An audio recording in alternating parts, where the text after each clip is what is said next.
Welcome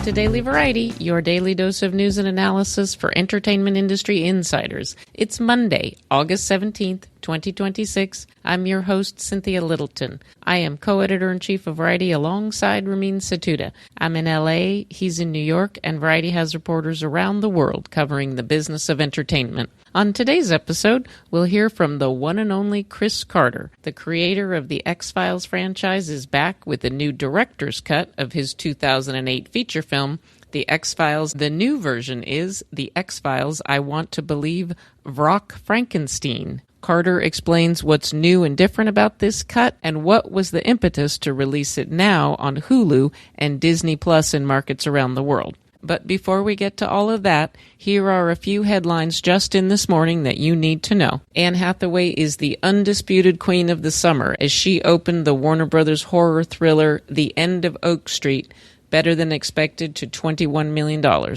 Paramount had some pull with Paw Patrol. Paw Patrol, the Dino movie, came in right around the same mark, $21 million.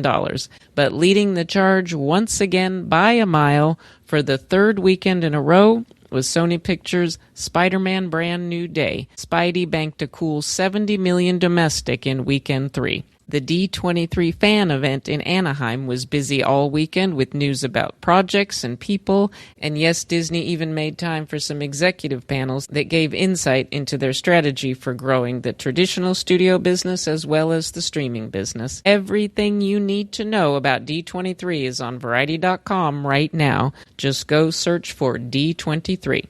HBO has renewed It, Welcome to Derry for Season 2. The series hails from showrunners Andy and Barbara Machete and Warner Brothers Television. Ding, ding, ding, like the opening of the stock market, final Emmy voting begins today. All of the predictions and intel you'll ever need on this year's nominees can be found through my colleague Clayton Davis's prediction posts on the Variety.com website. Davis was way ahead of the curve on the value of predictions in our gamified society. Finally, R.I.P. Hayden Panettiere. The star of Heroes and Nashville and Remember the Titans has left us far too soon at age 36. Tributes are flowing into Variety.com. All of these stories and so much more can be found on Variety.com right now.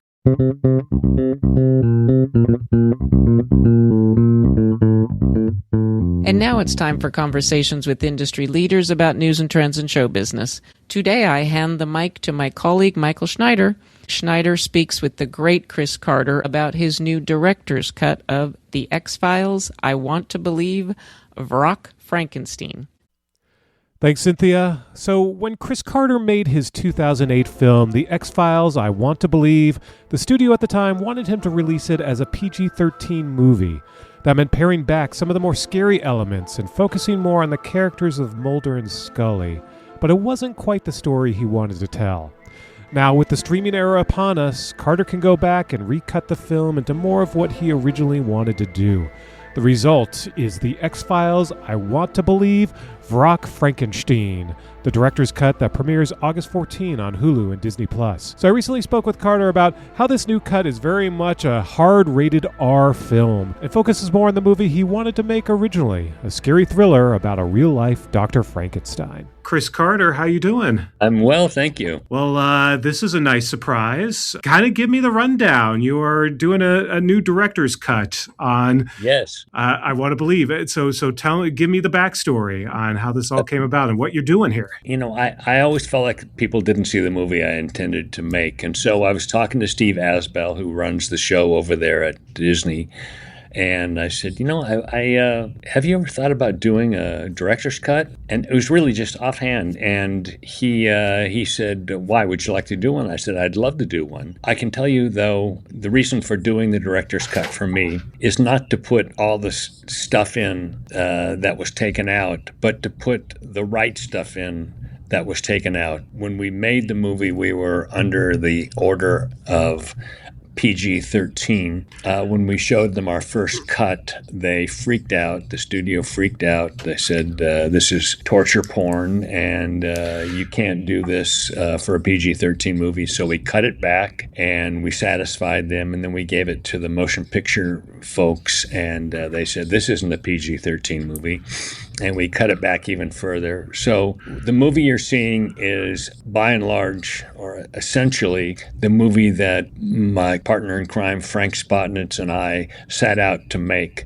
And we always set out to make a very scary movie on a very limited budget, which is kind of the way we made the X-Files TV series. And this is that. And there are certain, director's cuts are oftentimes longer than the original cut. This one is actually shorter. Well, I mean, so the idea was you wanted to do something that was sort of a real life Dr. Frankenstein.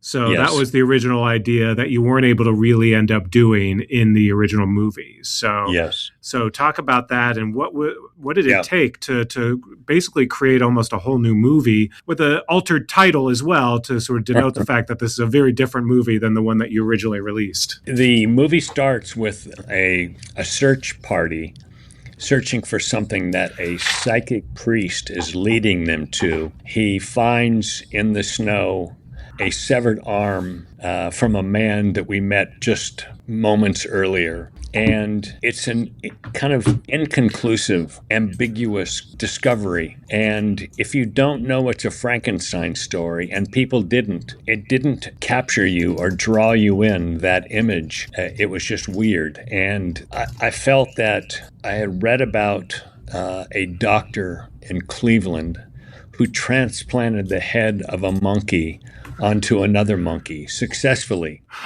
And I thought that's X-Files territory right there. Yeah. It's the bridge between science and science fiction. And so I was so intrigued that I went out to Cleveland, to Case Western University, and sought out this doctor who sat with me, very polite to sit with me and explain how he did what he did.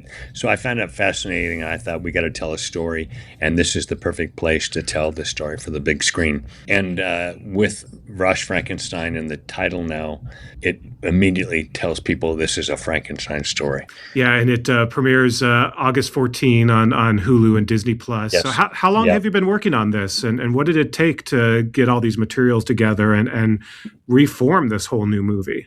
It took a lot.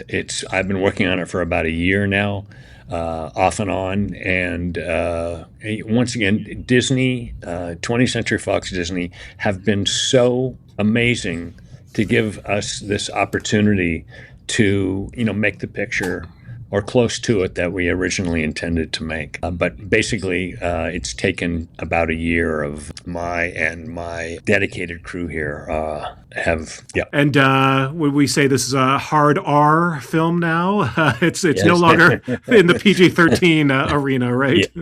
No, it's no longer a PG-13 movie. For fans of the X-Files, what's your message to them? And they sort of have some new content that they weren't expecting. Yes, new, and then we've removed something between the release of this, the original movie in 2008, and now we've had 2 reboots of the X-Files where we got a lot of the Mulder and Scully relationship, and I felt like going into this movie now, this director's cut, we had satisfied a lot of those emotional beats, and we could cut them back a little bit in this movie and focus on the horror story and the R-rated material. So I think an audience looking for the Mulder and Scully, people who have seen the movie will not see as much Mulder and Scully interaction and see more of the caper, as it were. Which I know there are fans of Mulder and Scully, of course, but there's also always fans of the stories, some of the standalone stories that you did over the years, and of course the mythology. So X-Files, it does feel like it continues to be in the zeitgeist. I just saw the other day Lego is about to put out a new X-Files set that I saw Gillian Anderson was even in the promo for that. So I love that promo, yeah. Have you gotten the set yet? Have you had a chance to build it yourself? It's funny. I was in the Vancouver airport where we made this movie in Vancouver in 2007, but I happened to be there on Monday, and I was late for my plane, and I look over as I'm racing to make my flight, and there is a Lego store, and it's like I just wanted to make a quick right-hand turn and go into the Lego store saying, "Do you have it yet? Do you have it yet?" I was unable to do that, but I don't know if it's actually in the stores yet. Yeah, I think coming soon, but that'll be a lot of fun. Yeah, you mentioned, this film, the original film was produced more than 10 years ago, so technology has changed.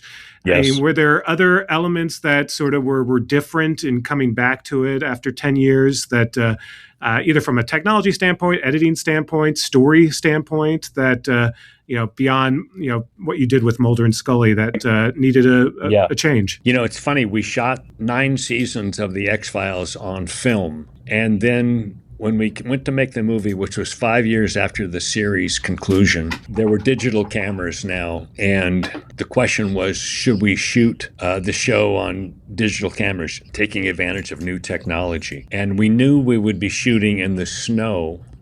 And so we took the digital cameras out in a snowstorm to see how they looked. And the images were all blurred. The snow actually created blur images over the action. And so we couldn't shoot it on the new, technically amazing video cameras. They just weren't there yet. So we shot this movie on film. So we were going back to a movie that was originally, even though it was edited digitally, it was shot on film, which puts it in some kind of historical context. Yeah, no, you're always pushing new boundaries and trying new things out with X-Files, and even some of the themes feel more prescient than ever with the show. So thank you. I'm curious, obviously there's some, new iterations in the works. You have any advice for Ryan in terms of the next generation of X-Files? He doesn't need any advice from me. I'm listed as an executive producer, but I really have not done one thing on the show. I am waiting. I haven't even read the script. They sent it to me, but I just want to be surprised. I want to see what he comes up with. It's very exciting for me that he'd want to do this, and I know a little bit.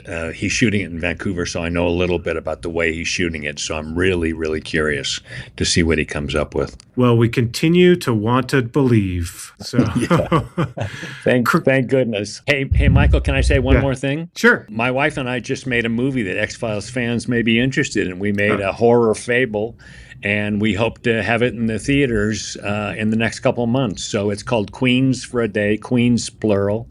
And I think it will appeal to, hopefully, the people who like X-Files. Excellent. What's that about? It's about a very flawed person who has to go back in time and live her life in someone else's shoes. All right. Well, you're busy as ever, Chris Carter. Yes. Well, great Thank you, talk to Michael you. Snyder. Okay.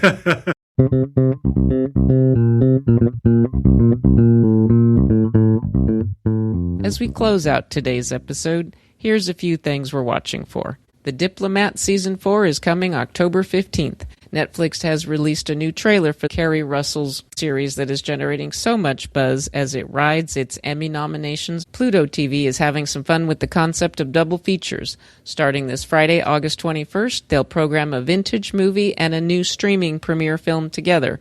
Pluto's Double Feature Fridays kicks off with 2013's Gravity and will be paired with the 2026 Constance Wu star, The Outer Threat. We love to hear from our listeners, so please send thoughts, gripes, and other feedback about Daily Variety to podcasts@variety.com. Before we go, congrats to Katie Martin Kelly. She's joined Netflix as VP of Film Communications. Martin Kelly comes to Netflix after spending the past 3 years in the top film PR post at Warner Brothers. She has also previously worked for Paramount and MGM. Thanks for listening. This episode was written and reported by me, Cynthia Littleton, with contributions from Michael Schneider. Sticks, Nicks, Hick Picks. Please leave us a review at the podcast platform of your choice, and don't forget to keep an ear open later this week for more episodes of Daily Variety.